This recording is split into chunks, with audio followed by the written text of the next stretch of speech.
You're listening to the Dwell on These Things podcast.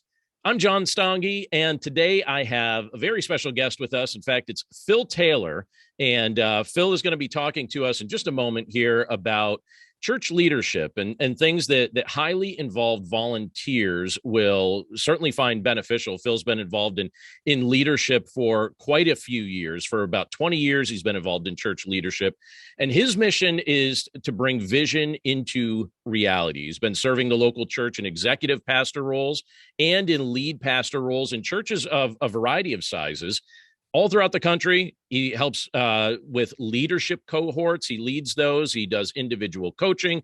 He teaches at conferences. Phil is also an author, and Phil has written several books, one of which is Defining the Executive Pastor Role.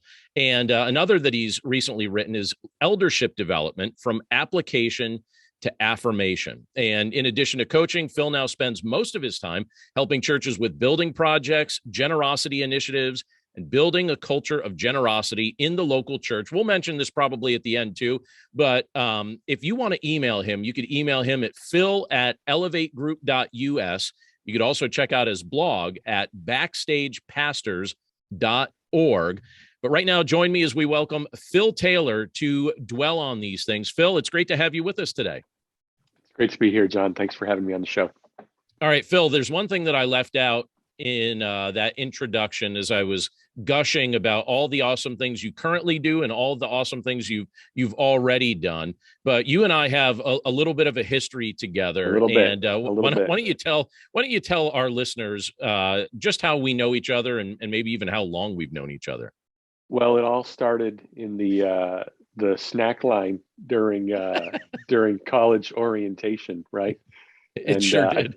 I think I remember you saying that you thought I worked for the school because I was so friendly and welcoming you into the snack line. But we met during orientation of college, and I think you were in a different room, and then you moved into our suite of rooms in the dorms, and so really we ended up becoming roommates for most of 4 years of college.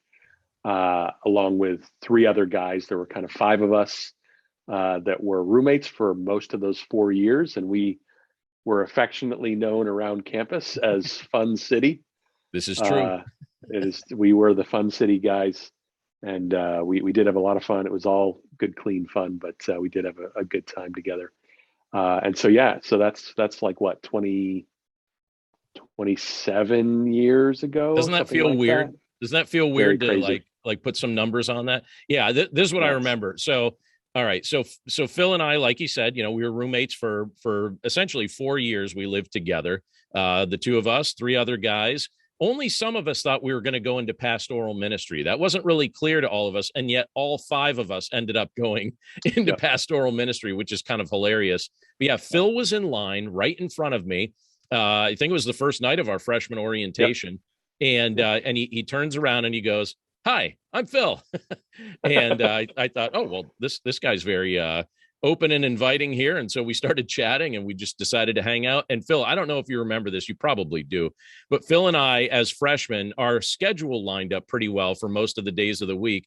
And Phil and I would have breakfast together most mornings before our English comp class. And we would make a point every day to sit with different people so that we could get to know as many people as we could on campus. Do you remember doing that? Yeah, I do. So we're both like introverts is what I'm trying to help people understand. Right. I actually am an introvert, but I fight You against don't project being an introvert. They say the difference between an introvert and an extrovert is that an introvert is energized by time alone, and an extrovert is energized by time with other people. Okay. And as much as I spend a lot of time with people, I actually am energized by time alone.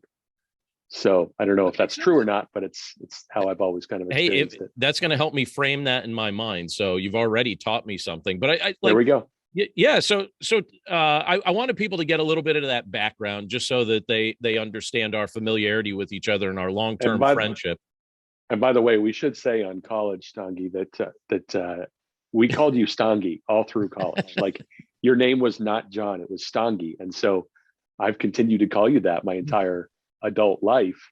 I would be And disappointed if you stopped, to be honest I with don't you. know how I'm going to not call you Stangi on this podcast today. You are So welcome to call me Sangi, as are all of our listeners. And to be honest with you, because I have such a common first name, if people actually start calling me Stangi, I will high five them and celebrate that, because I actually feel like I have something recognizable there. If someone yells John in a right, crowd, 30 of us turn our head. But if someone says yeah, Stangi, I know they're or talking to me.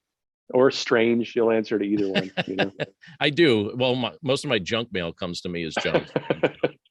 So, Phil, tell us a little bit about some of the things that you're working on right now, because you're doing some really unique and special things to serve local churches that really combine how the Lord shaped you and some of the experiences that you've had over the decades. And now you're really pouring that into church leaders and into high capacity volunteers and helping churches Yeah, shape a bunch yeah. of things. So tell us what you're working on.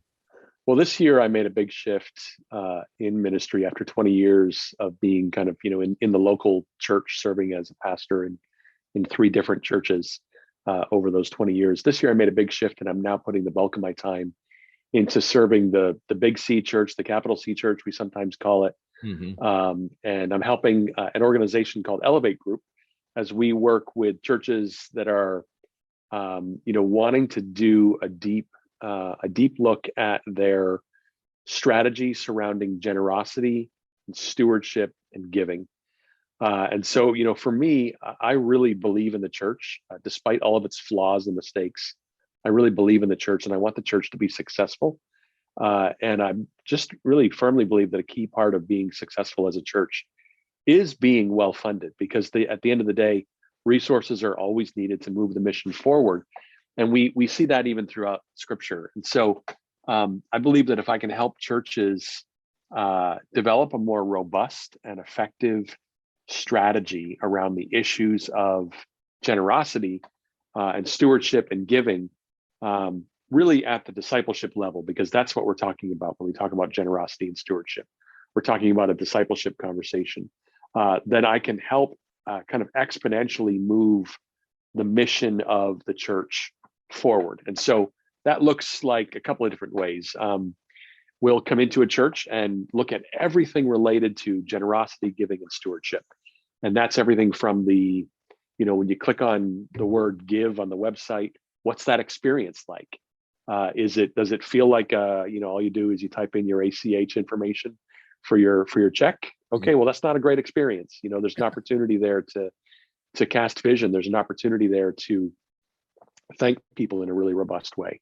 Let's say you're new at a church and you give for the first time. Does anything happen? And the shocking truth is that in most churches, literally nothing happens, which sends an unwritten message that, hey, thanks, you owed us that, right? When really that shouldn't be the way that we approach the people that are stepping out in faith with their finances and committing to the vision that you've cast. And so what happens when you give for the first time? What happens when you give a unique gift?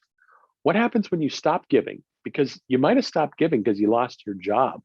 Mm-hmm. And so now that's an opportunity to step in and say, hey, are you okay? Can we help? And so there's all these aspects related to giving. How do you approach teaching on generosity and stewardship on a weekend gathering? Do you do it once every 3 years, once a year, every other week? Like how are you? Is this like a financial shakedown where you feel like you come to church and they just kind of pick you up by your feet and shake you upside down and see what coins fall out? Or is it like a genuine, like being invited into the mission and vision of the church and recognizing that there are resources involved in pulling off that mission and vision? So we look at all of those things.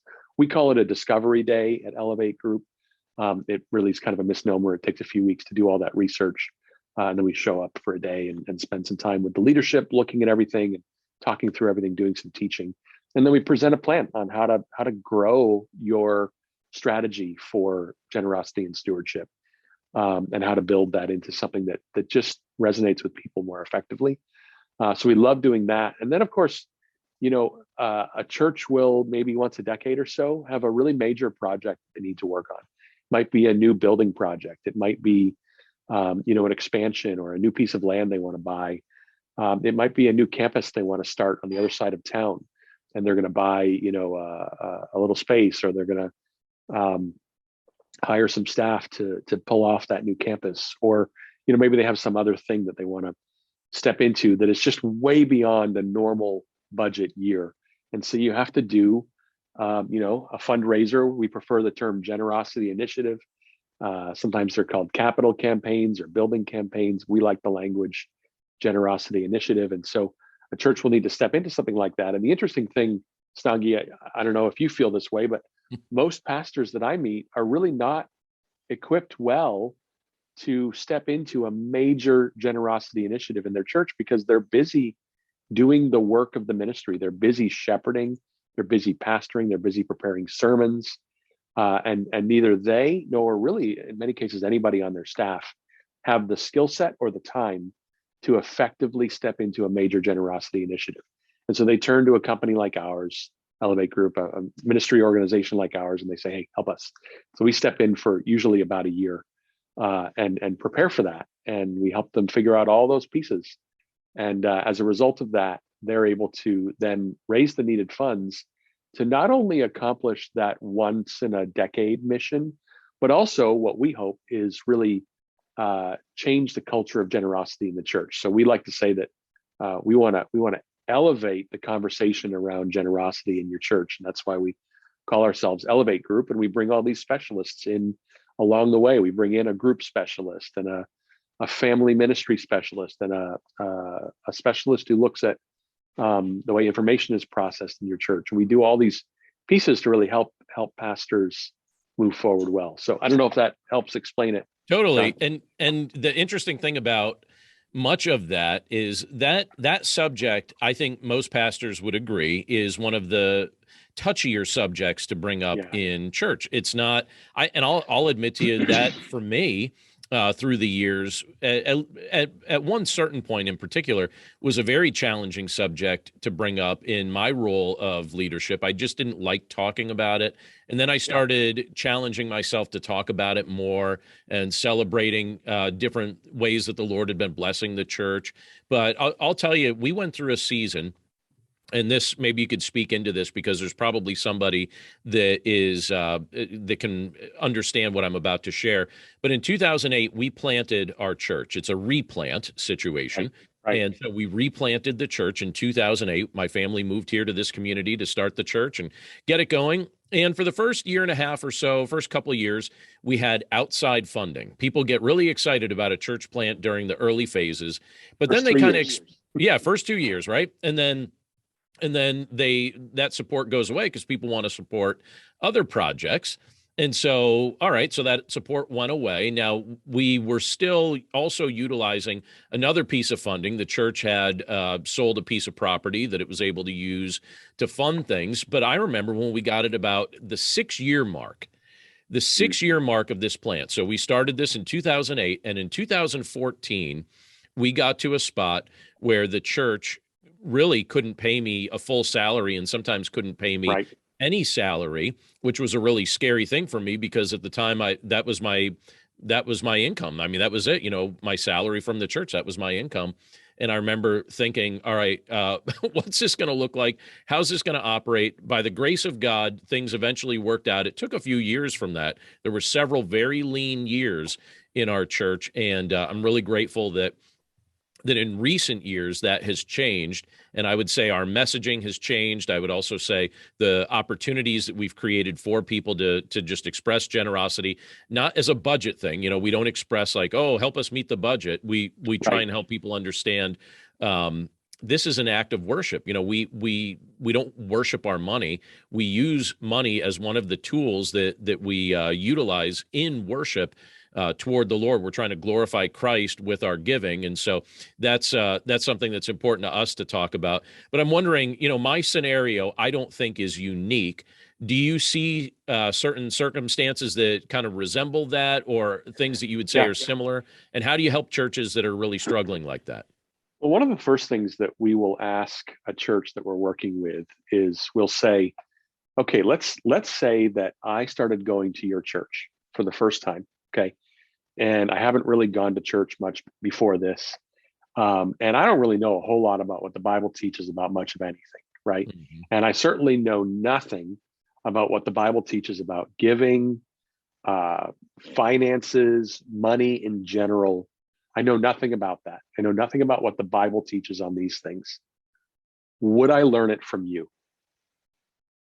If I came to your church for 6 months to a year, would I learn what the Bible teaches about money from you? And the reality is the answer is usually no, Mm-hmm. because pastors are really afraid of this. And so what this means then is that we're not doing one of the biggest aspects of discipleship that we should be doing as pastors. You think about, what are some of the key areas that the average person is going to struggle with in their lives, right? Well, one of them is going to be money, whether it's because they don't have enough of it and it's a real problem because maybe they haven't utilized their money well, they've got themselves into a lot of debt or whatever it might be, or because they've got a lot of it and it's a real idol for them, right? We can have money can be a problem in plenty and in want. Totally. And so what are we doing to disciple all of those people, right? And so oftentimes it seems like in churches we either abuse our responsibility to talk about money, and we talk about it constantly. And you go to some churches, especially in kind of the health and wealth gospel world, right, Yeah. where the subject of money is really abused. It's just people are beaten down on a weekly basis to give as much as possible, and it's not a pretty sight, right? So they're either abusing it or they're abdicating it. So we have a role as pastors to talk about finances and how we as Christians should operate financially. That includes the concept of giving, but it's not only the concept of giving. And so are we going to abuse that and just beat people up with it? Or are we going to abdicate that responsibility and never talk about it? And we shouldn't do either. We should find that sweet spot in the middle where we are either abusing or abdicating. But it is an awkward conversation, right? It is, but I like the way you frame that in regard to discipleship. You're saying that we as church leaders, if we view this through a discipleship lens, we actually can use this as an opportunity to help somebody grow in their faith, in practicing spiritual discipline, things of that nature. And so, is that how Elevate Group frames most of this discussion? That's right. Yeah, we always say if we were, in the business of fundraising, then we would all quit, because who cares about fundraising? We want to help people grow in their heart approach to finances, and we believe that generosity is good for your heart. And so, if generosity is good for your heart, then we ought to encourage more of it. And what that means then is that it's not just about what we can encourage in your local church. Like if you're building a culture of generosity at your church, then your people are not just going to be generous at your church. They're also going to be generous with their neighbors. They're also going to be generous with other ministries in your town. And you should celebrate that and not be like, wait a minute, that belongs here at our church. No, listen, that's great that you're being generous elsewhere as well. That's awesome. We're excited for that. And so, what's interesting is when we commit acts of generosity, right? It actually creates a dopamine hit for us in the same way that like exercise would, or winning something does. Like, it's very strange, but the psychologists have figured that out, that when we, give money to something, when we, do an act of generosity, we actually get a physiological impact from it. And so if we're just being super selfish, like, generosity is good for us. It feels good, and so I think anybody can. I think that's why we see a lot of people who don't even have a faith stepping into generosity in a big way, because they've realized, hey, this is actually kind of fun to do this. So it's good to have an outside set of eyes looking at all of that in your church and helping you see the blind spots. The nature of a blind spot is that you are, blind to them, and so you're not even noticing it. Yeah. And so sometimes you can kind of just get so sick of, or so used to everything that's going on in your church, that you don't know what's not going well.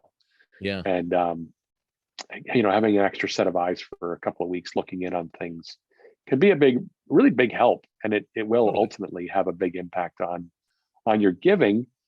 And that means that you can do more mission. That means you can do more of what you feel like you're called to as a church. So it's important to do that. Now, you've been serving in church leadership for a couple decades.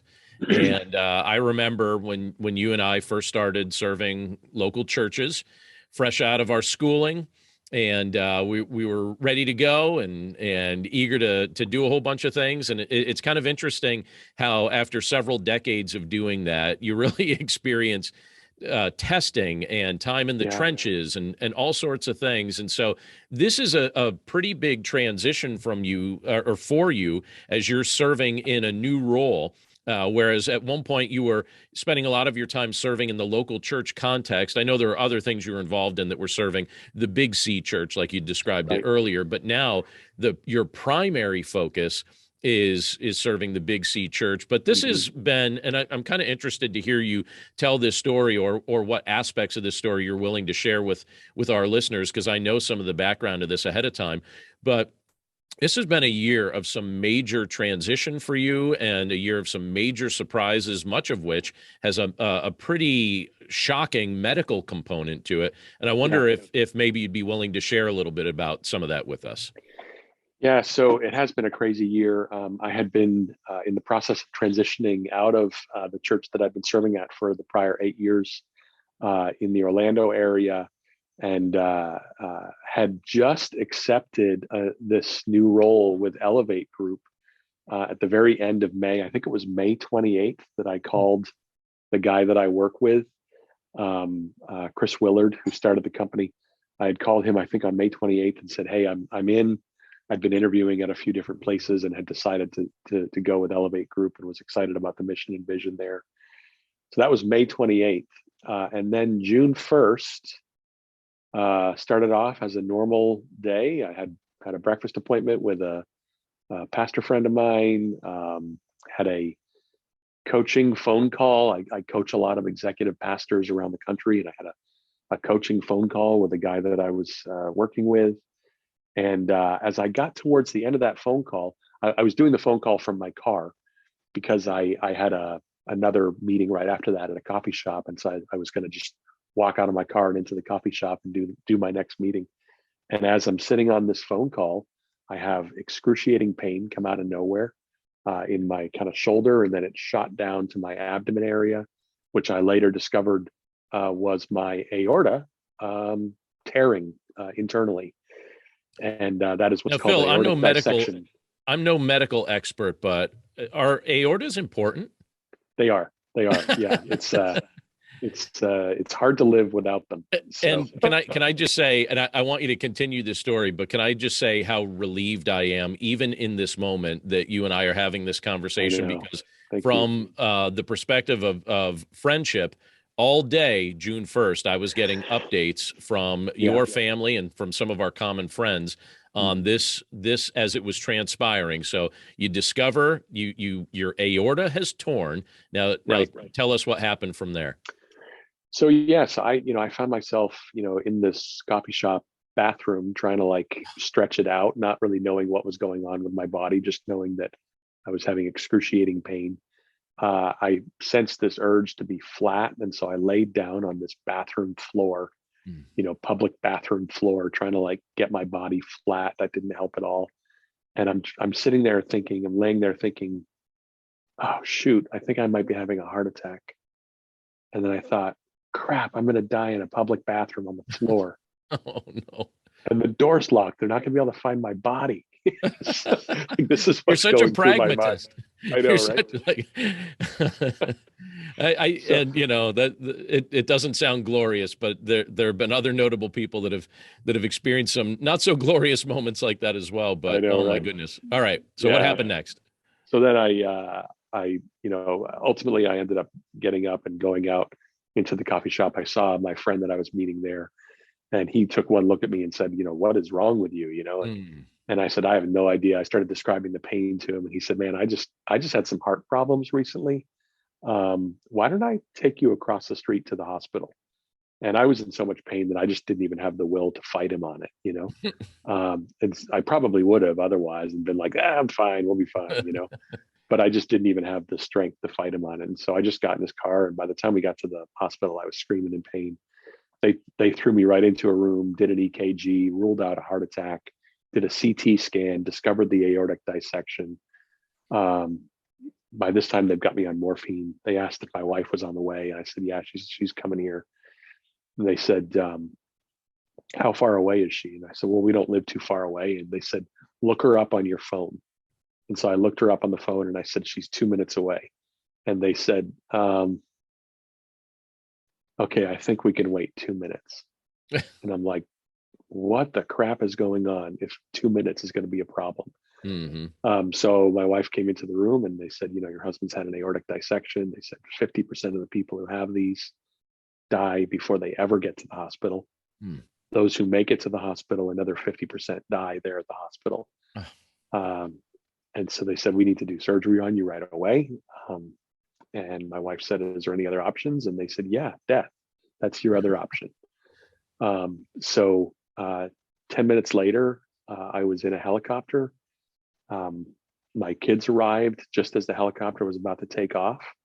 And so, because Amy, my wife, had called them and said, you need to get here to say goodbye to your dad, like goodbye. Like you may not see him again. And so I said goodbye to my kids through a helicopter door. My kids are 18, 16, and 13.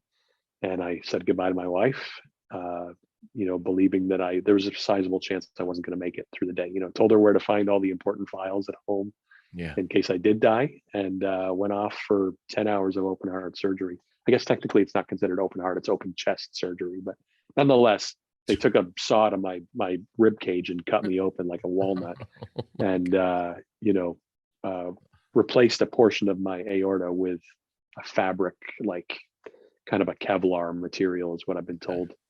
And in theory, that lasts for the rest of my life. I had 2 weeks of in the hospital. I had another surgery due to complications, and then 3 months of hardcore recovery at home, and another 3 months of kind of lighter recovery. And in some ways, I'm still in recovery.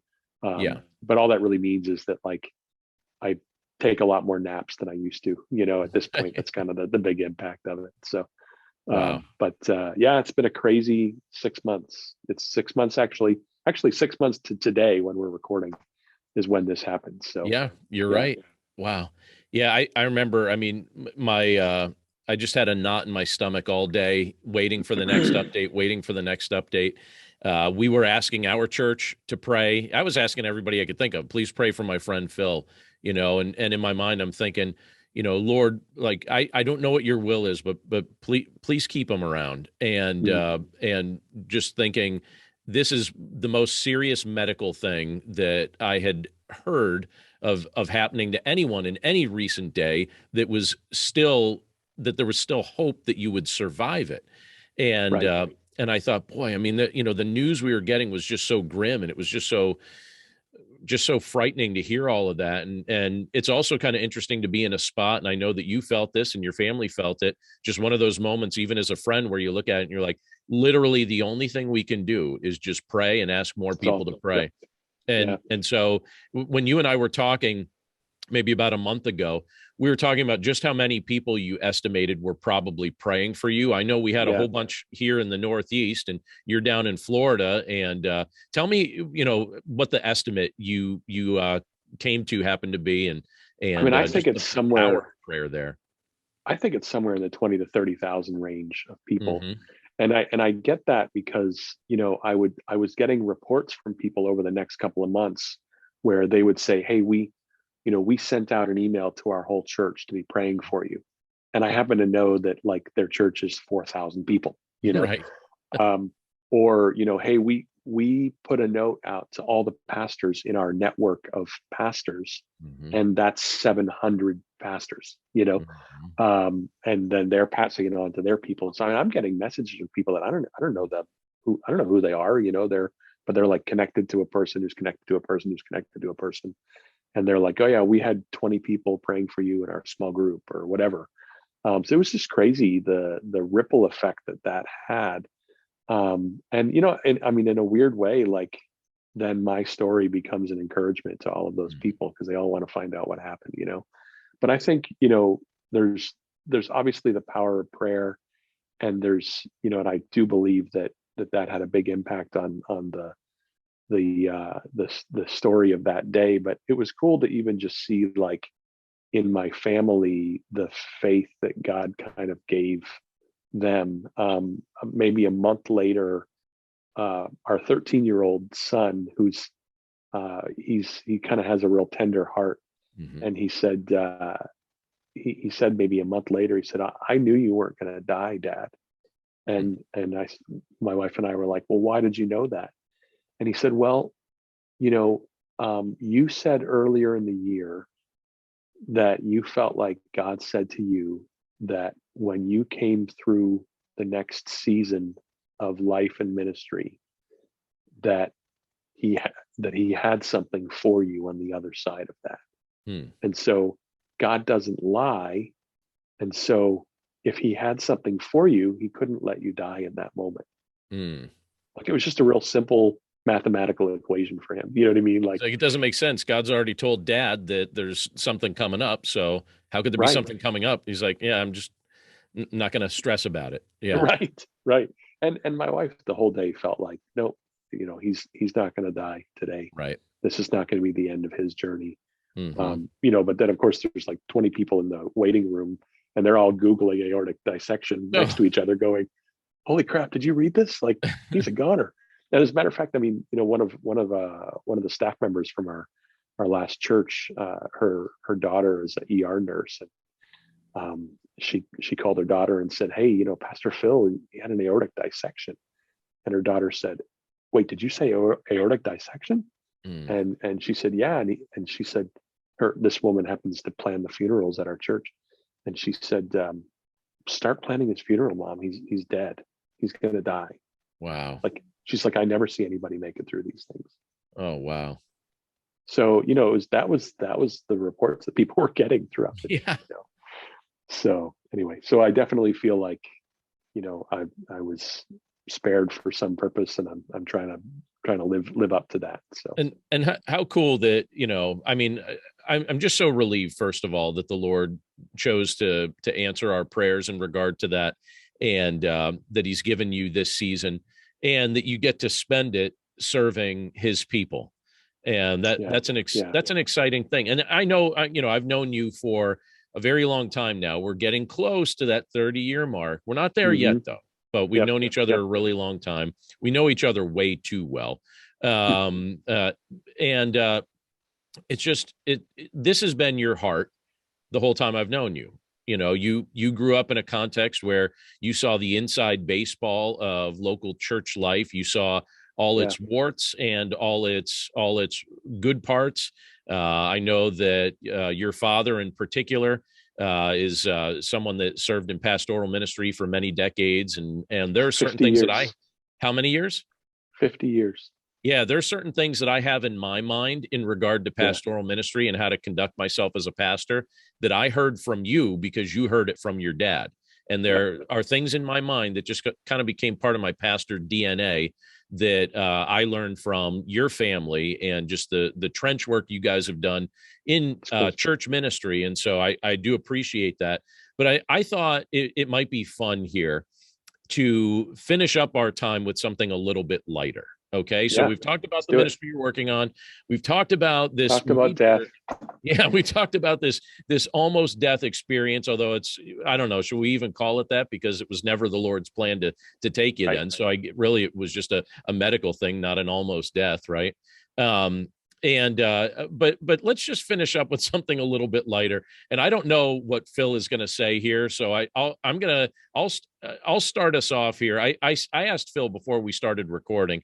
I said, Phil, if you have any interesting college memories, like anything fun that you think is would be interesting to share and just reminisce about, that maybe we could share that as we finish up today. So I don't know if anything comes to your mind right off the bat. There's about a million things that come to my mind, but I'll give you a second to ponder it. But here's one that involved you and I together. You and I got engaged to our wives right around the same time.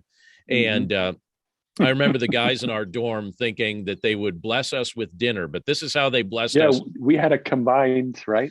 We had a The combined, yeah. Congrats on your bachelor party. engagement dinner.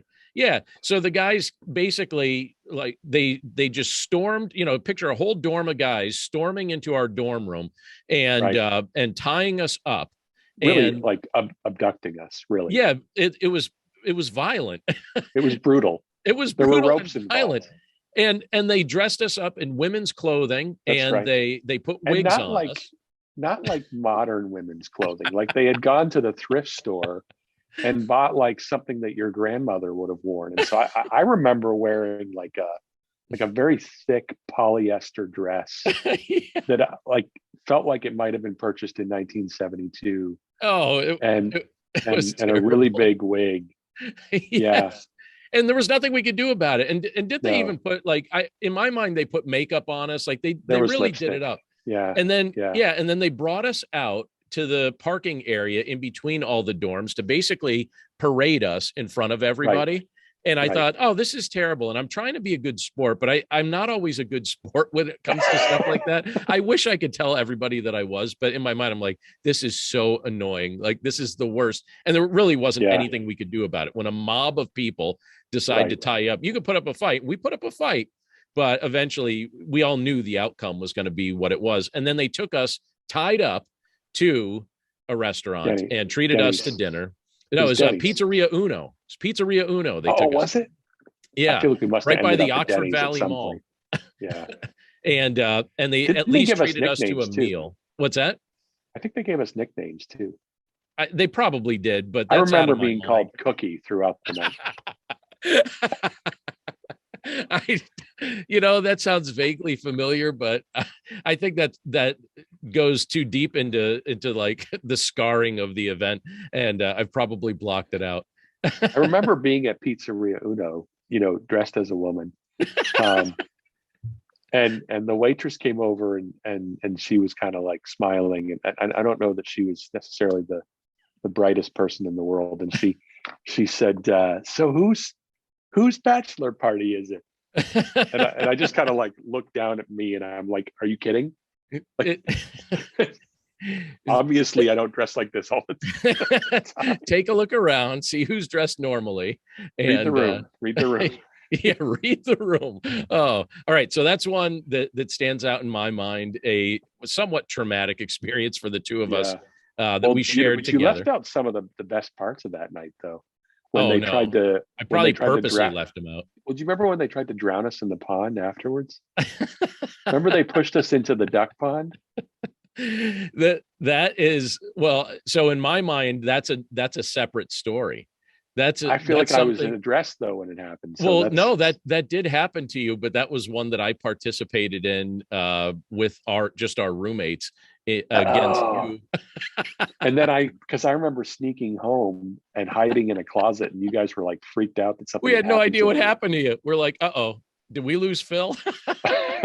That was a different night. Okay, That I was a had those two different night. conflated. Well, they're both very similar experiences and both equally terrible in their own right. But Yeah. yeah, so all right, all right, I've primed the pump. Phil, what do you got for us? I What mean, stands the out to first thing you? that comes to mind for me is the Happy Wrap party. All You right, remember the Happy please. Wrap And, party? and to give context, we were in a Bible college. Like there's a whole Oh bunch of yeah, us training for right. ministry here, and so yes, I do remember the Happy Wrap. But what was it? Your options for fun on a Bible college campus are relatively limited. They sure Um, are. and like we wanted to have fun, but we weren't like the kind of people that were trying to like sneak beer into our rooms. You know what I mean? Like that just Right. wasn't who we were. No, of course not. But we were definitely the social center of the campus for a certain period of time, and so we would host parties in our dorm. And really, when you think dorm, think like 4 bathroom sized rooms, with like a small hallway adjoining them.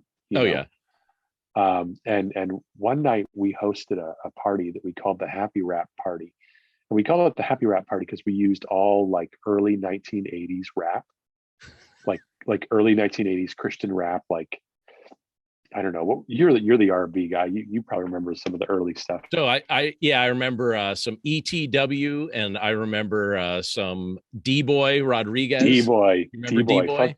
Funky Fresh from Puerto Rico. Yeah, so stuff like that we really enjoyed, from back in the day. Yeah, a little early DC talk maybe. Yeah, probably some early DC talk for sure. Yeah. So we only played early rap, happy rap, because it was before it became gangster rap, right? Yeah, that's So true.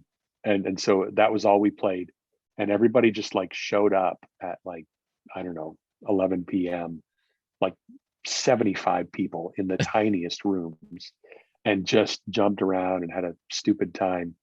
And then everyone just disappeared in a matter of seconds, and it was meant to be over. And just it was like a flash mob in our dorm room. Yeah, pretty much. And then the guy who was in charge of the dorms, who unfortunately lived directly below us, Scott Lee, um, came upstairs and was like, "What are you guys doing?" I remember he was like in his boxers, like he was trying to sleep. You know what I mean? So yeah, that Well, was a good one. that was a good one, and I'll add one additional memory to that. They gave out work hours to all the guys that they knew that participated in it, and there were Right. so many people that participated in this that they ran out of work assignments. So I remember when it was my time to get a work hour, I didn't actually get one They because didn't the know what to guys that do. were yeah, they were like, we ran out of things. Like we Like can't it's think every of. guy on campus, Yeah, like basically. everybody living up in those dorms was at this event, and so they removed it. But eventually, they started embracing Yes. our wing of the dorm, and they realized, all right. And I agree. I don't think it's a stretch to say that at one point that did become the social center of the campus Yeah. for that season. Right. And when they recognized that, they started bringing prospective students on Hmm. tours through our dorm and Oh, specifically our rooms, because they thought, all right, we want them to see just how fun it can be at this college, and we think that this will help other students consider coming here. well, do you remember one time they actually gave us a budget? Yes. Yeah. They gave us like a $250 budget Hmm. for a prospective student weekend, and they said, Right. plan something fun, like off the books, plan something fun. Yeah. And so we planned. Was that the time we did that like weird like talent show out in between the dorms? That could have been And I that was remember pretty like well attended. there were like Jeremy and Paul were like dressed with like toilet paper all attached to their bodies, and like the wind was blowing on their toilet paper bodies everywhere, and there was just all sorts of weird stuff that we had planned. It was like a skit show or something, but it was like This is a lot Yeah, of it this was is what very people did strange. before the internet. Before the Right, internet, we actually exactly. had to be like the quick YouTube video. You had to actually do Right, something, right. right? I But the remember I was the promotion for DJ for these that, things, which was fun. that's right, you were.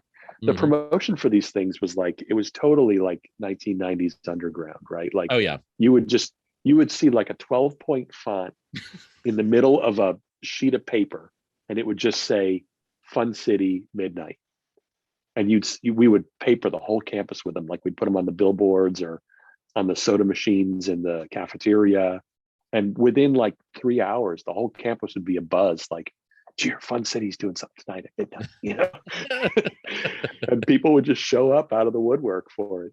So That was yeah, it fun. was Do, it do was you good remember times. I know you remember this because I think you still have some pictures of it, which if I could get these from you at some point, I'd love to get these. And this is where I'm going to finish this up today here, because I think it'll be a Sure. fitting end to our time together. But do you remember the first Fun City Christmas party that we hosted in the dorm? Oh yeah, And we invited we everybody was everyone. invited. We Because we were turned allowed to have women in the dorm that night, right? Yeah, they said we'll allow it, right? So they Yeah. allowed it. And we also invited members of the school administration and our Yep. The professors president. and the president of the university and all of this. And we set this up. So you picture a square, and then picture four rooms on each Right. corner of that, and then a hallway that splits it right down the middle. And it's not very large. And No. every inch of that space was filled with people. and Yeah. and like, I have no idea. It's like when I look back at certain things from the 50s, do you ever see where they would try and cram as many people as they could into a phone Right. booth? Well, That that's was what it was the like with these dorm rooms in the oh, early there would be 90s. 4 people standing in the shower Yeah, having a conversation. Like I have that pictures doesn't of sound people standing in appropriate, a but shower, you know. yeah, it People was like ridiculous. it was crazy, but that was a But it good was time. so fun. Like it was so fun. It was good, clean fun. We had a good time, and it was pretty cool when we went from being people that the school administration was a little bit leery of to all of a Right. sudden when. And I think that I bet you that Christmas party probably turned it around because so many of them Yeah. came to it. I think they I got a realized. leadership scholarship out of that. Did you really? I got a The school $500 gave you leadership money? scholarship out of it. Yeah. I didn't even know that. No, Oh you yeah. were Yeah. good. Oh, all right, Phil. Wait a second. All right, we have to. I want you to tell one more story before we truly wind this down because you just a good example of your leadership skill was put on display when you worked at Eddie Bauer our freshman year, and the Eddie Bauer corporate was coming in to examine the store Oh, and I take remember the that. story from there. So if I remember the story correctly, we needed like 20 people like to come into the store. We had a new floor reset. I was like an associate manager with Eddie Bauer at the what was the name of that mall? The The Willow down Grove on Mall.